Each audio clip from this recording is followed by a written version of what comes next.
Felipe II, en un Real Decreto del año 1559, prohibió a los españoles estudiar en el extranjero, exceptuando las universidades católicas de Bolonia, Nápoles, Roma y Lisboa.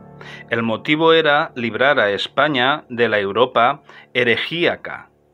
Y así transcurrió hasta que en 1843 Pedro Gómez de la Serna, ministro de la Gobernación y catedrático en la Universidad Central de Madrid, envió a Julián Sanz del Río a estudiar a la Universidad de Heidelberg.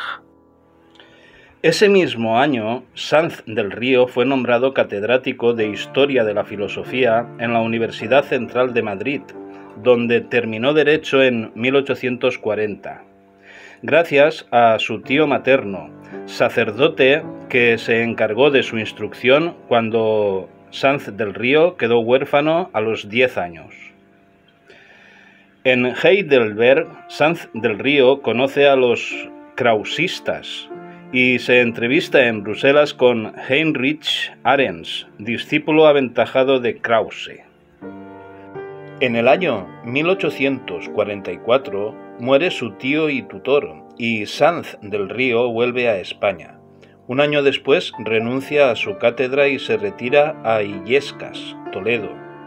De Illescas solía viajar a Madrid una vez al mes para dirigir conversaciones filosóficas, creando un grupo de discusión y estudio en el que entra el historiador Fernando de Castro Pajares en 1853.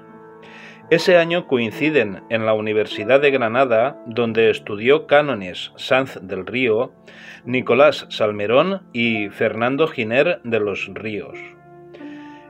En 1854, Sanz del Río vuelve a la docencia en la Universidad Central y revoluciona las aulas, despertando el espíritu crítico lejos de la política y la religión. Entre sus alumnos están el político Emilio Castelar o el literato Francisco de Paula Canalejas.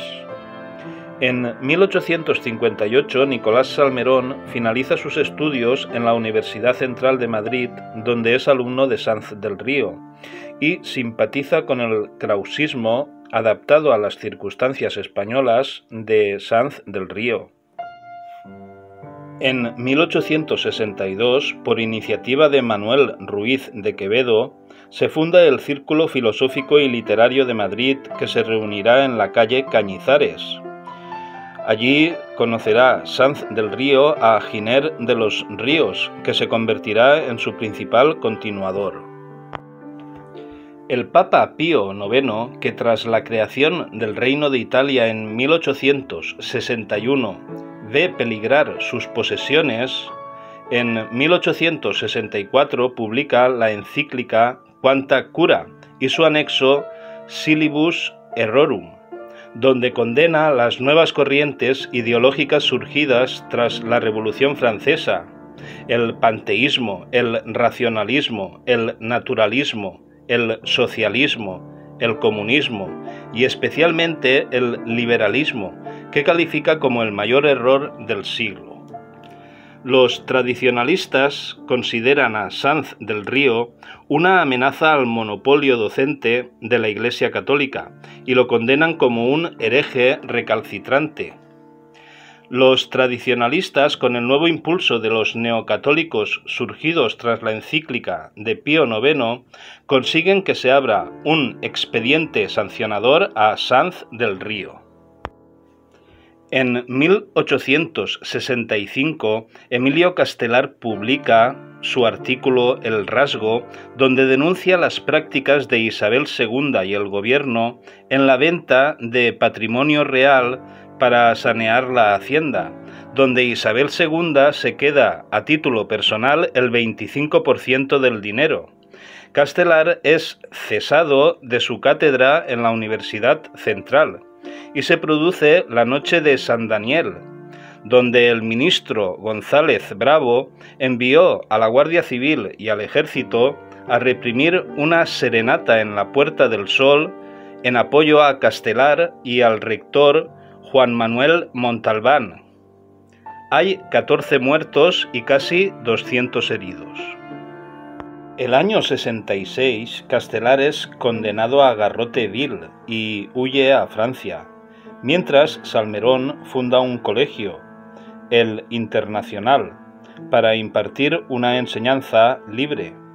Era un centro privado y muy caro, que tenía previsto una matrícula y 2 medias matrículas por clase para pobres y huérfanos. Estuvo activo hasta 1874.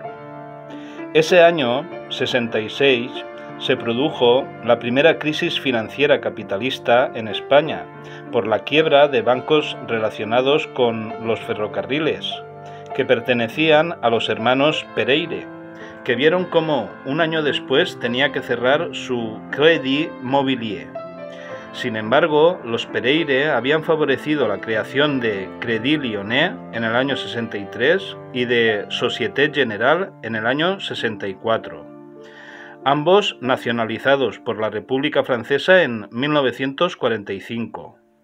Crédit Lyonnais fue el mayor banco del mundo en 1900. El año 67, por orden del ministro de Fomento, el neocatólico Manuel Orobio, Sanz del Río es expulsado de la docencia. Salmerón es detenido junto a Pi y Margall por conspiración. En el año 68 son expulsados de la universidad junto a otros catedráticos Salmerón, Giner de los Ríos y Fernando de Castro. Los estudiantes se rebelan. El Pacto de Ostende se firmó en 1866 entre el Partido Progresista de Juan Prim y el Partido Demócrata encabezado por Cristino Martos, con el propósito de derrocar a Isabel II y convocar elecciones por sufragio universal masculino para elegir una asamblea constituyente. Ese año lo intentaron en los acontecimientos del cuartel de San Gil. Los cabecillas, condenados a muerte, fueron desterrados. En 1867, año de escasa cosecha y creciente paro por la crisis financiera, muere O'Donnell de la Unión Liberal. Lo sustituye el general Serrano, que era presidente de la Compañía de Ferrocarriles del Norte, que tenía pérdidas. Por ello, pensando en las subvenciones para la compañía, Serrano se unió al Pacto de Ostende. El pan multiplicó su precio por 6, había revueltas de campesinos, de estudiantes y obreros en paro en las ciudades. Por ello, en septiembre de 1868, el almirante Topete se alza contra Isabel II y se une a Prim y Serrano como líderes de la revolución. Isabel II es depuesta y se exilia a Francia. Con la gloriosa, la Revolución de septiembre de 1868, los catedráticos que habían sido expulsados son repuestos en sus cátedras. La Universidad Central propone a Sanz del Río como rector, cargo que no acepta, quedándose como decano. Sanz del Río, ya enfermo, muere en Madrid en 1869.